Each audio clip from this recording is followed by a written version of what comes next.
আসসালামু আলাইকুম dear respected viewers, banking knowledge বিডির পক্ষ থেকে সকলকে শুভেচ্ছা ও স্বাগতম জানাচ্ছি।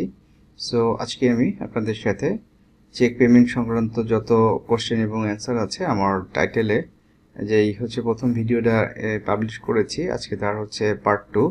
সো এই চিত্রে আপনারা দেখতে পাচ্ছেন একটা চেকের হচ্ছে ফরম্যাট বা ডেমো। এখানে আপনার ব্যাংক লোগো, ডেট আছে। সো আজকের কোশ্চেন হচ্ছে যে দেখেন চেকটা দেখতে কেমন, যে pay to cash or bearer এই মোডে হচ্ছে চেকটা লেখা। এখানে হচ্ছে আপনার টাকার ফিগার আছে। এখন এই ধরনের cheque pay to cash or bearer লেখা আছে এবং পার্টিকুলার ধরে নিলাম এভরিথিং সব ঠিক আছে, বাট এই চেকটা যদি এখানে আমরা ক্রসিং করি, ওকে, এখানে যদি গ্রাহক যদি ক্রসিং করে সে যদি জমা দিতে চায় ব্যাংকে, তাহলে কি এটা আপনার অনার হবে কিনা? ঠিক আছে, এই ধরনের চেক ক্রসিং হইলে অনার হবে কিনা, মানে এটিকে জমা দেওয়া যাবে কিনা এবং আইনগত যুক্তি হচ্ছে ব্যাখ্যা করুন। ওকে, সো আজকের কোশ্চেন এখানে যদি আমরা লিখি,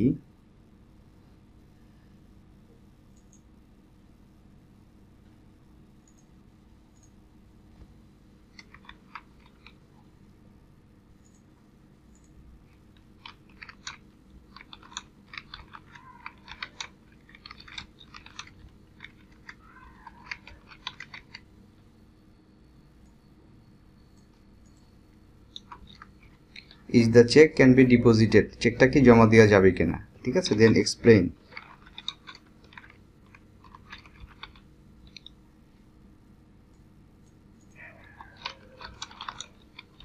in the eye of law, আইনের চোখে ব্যাখ্যা করতে হবে। ওকে, সো তাহলে এরকম একটা চেক আছে pay to cash or bearer, এবং টাকার পার্টিকুলার্স লেখা আছে আপনার ইনওয়ার্ডে এবং ফিগারে লেখা আছে, এখানে সিগনেচার দেওয়া আছে। এবং এই চেকটা যদি আপনার অ্যাকাউন্ট হোল্ডার এখানে হচ্ছে আপনার বা বিয়ারার এখানে যদি ক্রসিং করে চেকটা জমা দিতে চায় ব্যাংকে, তো এটা ব্যাংকে জমা দেওয়া যাবে কিনা এবং তার আইনগত ব্যাখ্যা। ঠিক আছে, এ হচ্ছে কোশ্চেন এবং অ্যান্সারটা যারা আমরা এক্সপিরিয়েন্স ব্যাংকার আমরা অনেকেই জানি, এবং তারপরেও আমরা জানি যে অনেকেই এই ধরনের বিষয়গুলো না জানা থাকতে পারে, যারা বেসিক্যালি ক্যাশ ডিপার্টমেন্টে আছে, ক্যাশ ডিপার্টমেন্টে জব করে এবং তারা হচ্ছে ক্যাশ ডিপার্টমেন্টে থাকার কারণে অনেক সময় কিন্তু স্টাডি করার সুযোগ পায় না, বিকজ সেখানে অনেক বেশি রাশ থাকে এবং তাদের অনেক কাস্টমার অ্যাটেন্ড করতে হয়। ওকে, সো দ্যাটস ওয়াই আমার এই পারপাস আমি একটা সিরিজটা নিয়ে এসেছি যে চেক রিলেটেড পেমেন্ট সংক্রান্ত, যেহেতু ভিডিওগুলো দেখে নলেজগুলো যেন গ্যাদার করতে পারে, সেক্ষেত্রে তাদের টাইম সেভ হবে এবং at the same time knowledge gather হবে। তারা ভাইপা বোর্ডে প্রমোশনের ক্ষেত্রে এই ধরনের কোশ্চেনগুলো থাকলে ফেস করতে পারবে এবং রিটেন এক্সামের ক্ষেত্রেও কিন্তু তারা যারা ব্যাংকের এক্সপিরিয়েন্স ব্যাংকার আছে তারা কিন্তু সেগুলো অ্যান্সার দিতে পারবে। সো এইটা আমরা তাহলে আমরা যখন অ্যান্সারে চলে যাচ্ছি, যে অ্যান্সারটা বেসিক্যালি কি হবে, এটা ছিল হচ্ছে কোশ্চেন।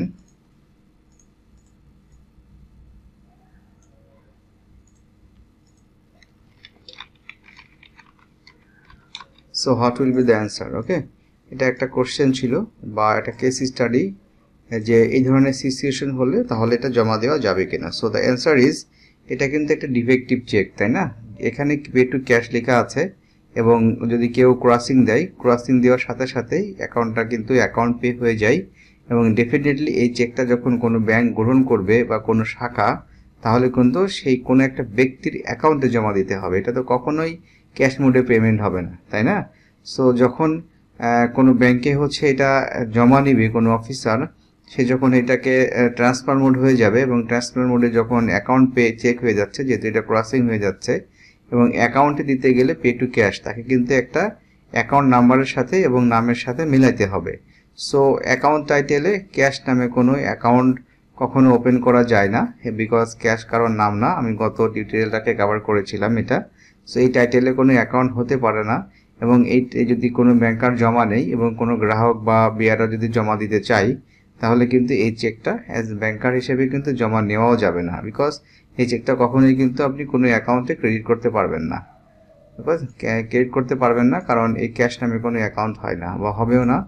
হ্যাঁ, ওকে, তাহলে এখানে কিন্তু আমরা বুঝতে পারছি এটা একটা ডিফেক্টিভ চেক। ঠিক আছে, সো তখন টাইটেল অফ অ্যাকাউন্টের সাথে প্রাপকের সাথে মিল থাকতে হবে, আর প্রাপক যেখানে ডিফেক্টিভ সেখানে উহা গ্রহণযোগ্য নয়। ওকে, সো এখানে হচ্ছে প্রাপক হচ্ছে ডিফেক্টিভ। সো আমি আশা করি যে আজকের এই ছোট্ট ভিডিও টিউটোরিয়ালটা আপনাদের অনেক হেল্প করবে চেক পেমেন্টের ক্ষেত্রে।